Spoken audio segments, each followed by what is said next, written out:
उपराष्ट्रपति पद के लिए दोनों खेमों के उम्मीदवार आमने सामने आ गए हैं। एनडीए के सीपी राधाकृष्णन के मुकाबले इंडिया ब्लॉक ने बी सुदर्शन रेड्डी को मैदान में उतारा है। रेड्डी सुप्रीम कोर्ट के रिटायर्ड जज हैं। हालांकि आंकड़ों के लिहाज से एनडीए उम्मीदवार की जीत पक्की दिख रही है। 9 सितंबर को उपराष्ट्रपति पद के लिए मतदान होना है।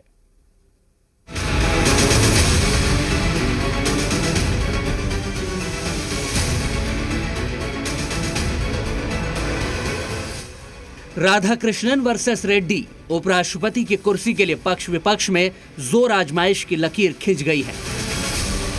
एनडीए के प्रत्याशी सीपी राधाकृष्णन के मुकाबले इंडिया ब्लॉक ने बी सुदर्शन रेड्डी को मैदान में उतार दिया है।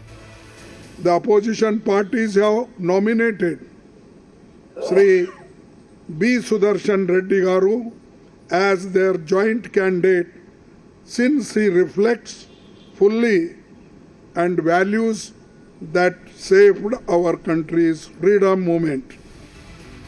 अब जंग की रणभेरी बज गई है तो आपको समीकरणों और आंकड़ों का खेल भी समझा देते हैं, लेकिन पहले इंडिया ब्लॉक के उम्मीदवार बी सुदर्शन रेड्डी के बारे में जान लेते हैं।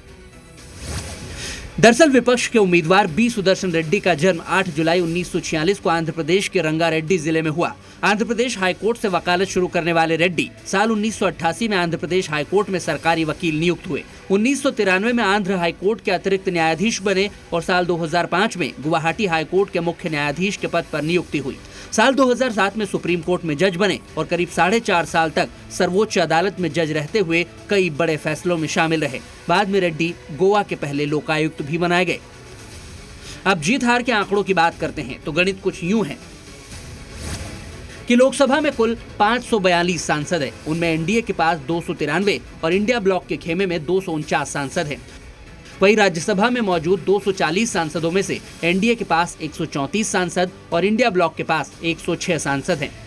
दोनों सदनों के वोट का योग 782 होता है, यानी जीत के लिए 392 वोट की जरूरत है। एनडीए के पास कुल 427 सांसदों के वोट होने की वजह से जाहिर है राधाकृष्णन आसानी से जीतते हुए दिखाई दे रहे हैं, क्योंकि इंडिया ब्लॉक के पास कुल सांसद 355 ही हैं।